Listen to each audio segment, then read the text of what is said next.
Här besöker vi SKFs tidigare huvudkontor i Gamlestaden.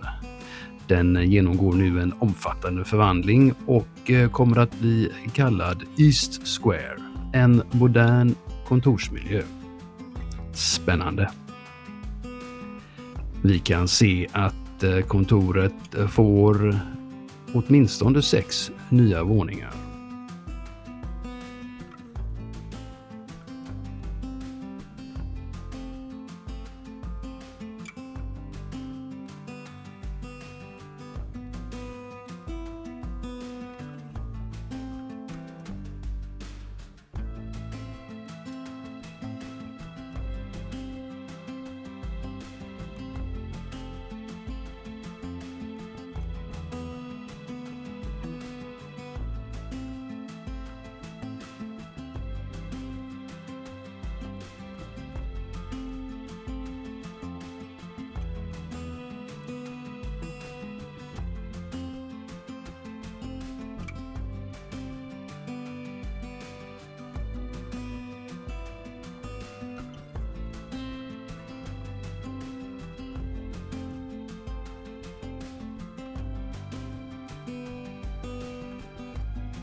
Ja, här kan vi se att Gamlestadens fabriker i det närmaste är färdiga.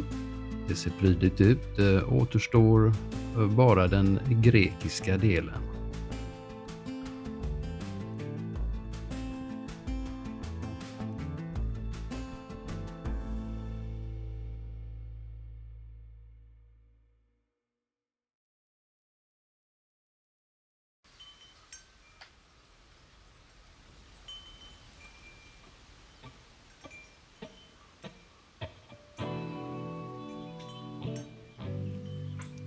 Vi ser nu att Backa polishus vid Exportgatan är mer eller mindre färdigbyggt.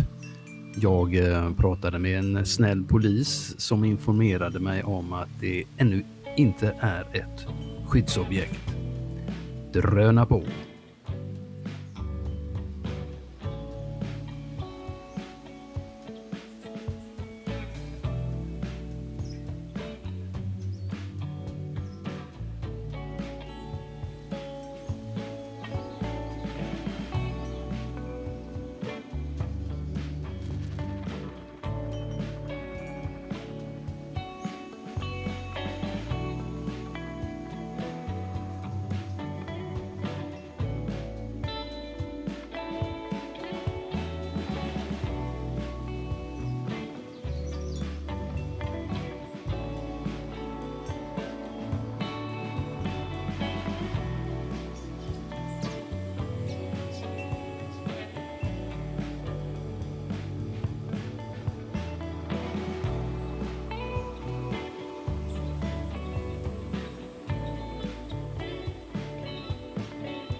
Här kan vi se hur Kvillemotet snickras fram ur det gamla Brunnsbomotet.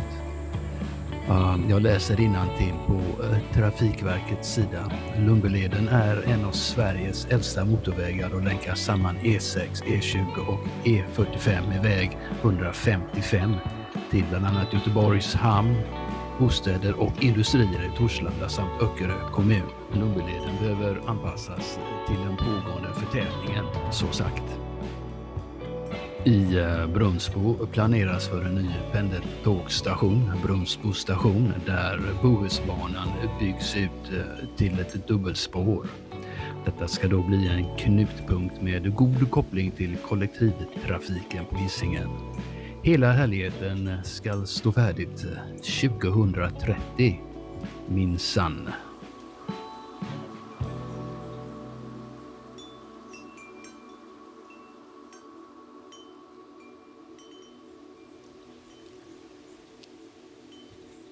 Vi har upplevt en del dimma den sista perioden, de 2 sista veckorna kanske.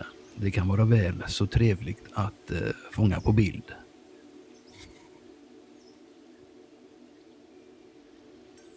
Kan hända att Stig Wig, Beno Seno och Silversurfaren har varit i Göteborg och blivit inspirerade en gång i tiden.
Gott folk.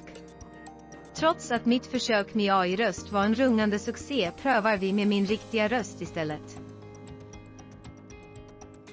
Angående bildkvaliteten i veckans avsnitt vill jag bara påpeka att jag har gett mig i lag med saker och ting som jag inte har en aning om. Det är lite olika. Voodoo Magic verkar det som. Det kallas för H265 och D-log M. Color coding eller något sådant. Därav kanske kvaliteten är förklarad.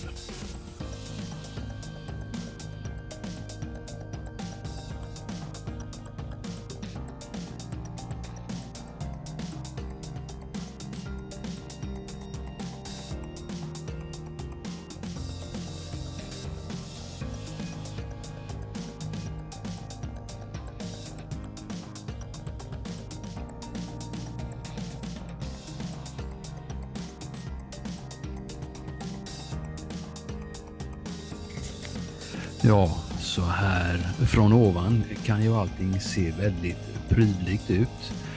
Det kan också vara en helt annan femma när man själv är nere på marken. Antingen promenerandes eller cyklandes. Vi kan se att Första Lång och Masthamnsgatan ser bra ut. Så kan vi konstatera att Masthuggets halvö är färdigbyggd och överlämnad av den danska entreprenören Årslif till beställaren Älvstranden Utveckling AB.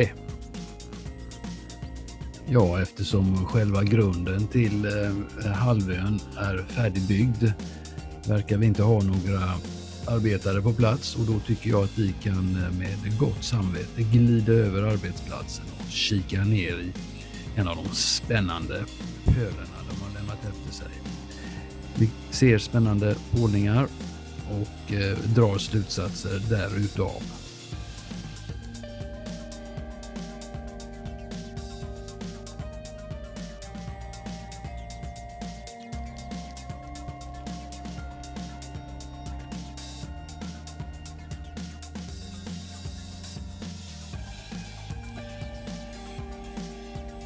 Jag tror att den lilla talande bilden får vila ett tag, då det är mer besvär än glädje att producera en sådan. Jag tror att de flesta är i överensstämmande i detta fall.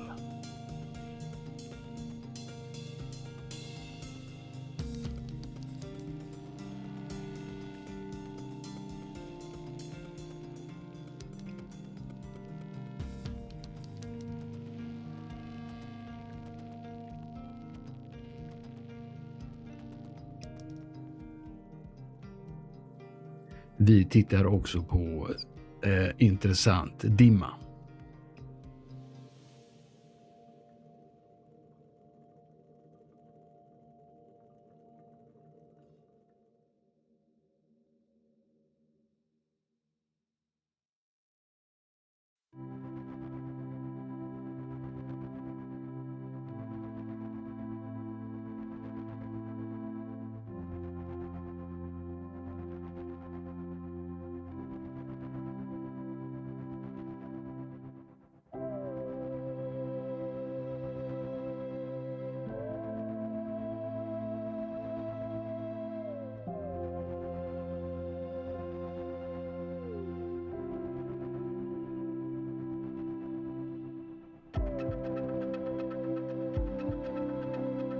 Vi tar lite mer inversion, smog, dimma, you name it. I like it.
Ja, vi närmar oss för detta projekt i alla fall med stormsteg för ett eventuellt invigningsdatum i december 2026 för i alla fall Granncentralen.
Ja, nu börjar spänningen nå en hög toppnivå.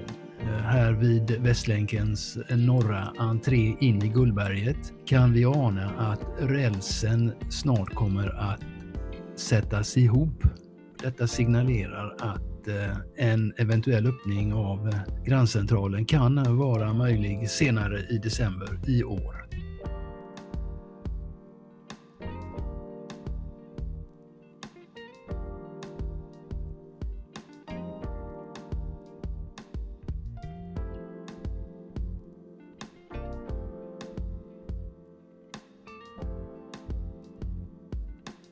Ja, här kan vi se att Västlänkens södra entré är lika orörd som en nunna. Ja, vi glider snabbt förbi och upp mot Oceana och Liseberg.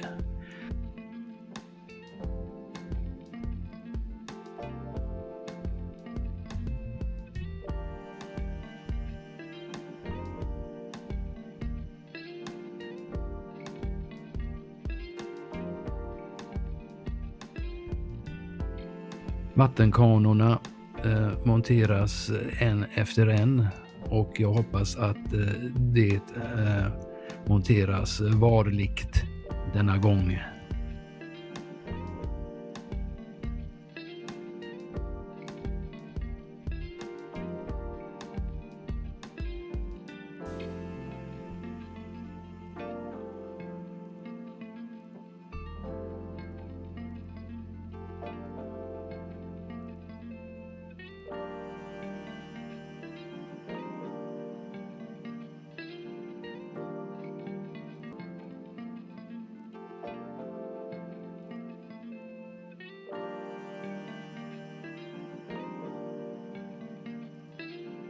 Vi tar och glider in nära det nya Strawberry hotellet vid Liseberg som ännu inte har något namn. Därför kallar jag det för Strawberry Hotel Liseberg. Alternativt Liseberg Strawberry Hotel. Hotellet byggs alldeles intill den historiska Rundqvists boktryckeri och kommer att ha 16 våningar med 217 rum. Allt detta läser jag nästan innantill.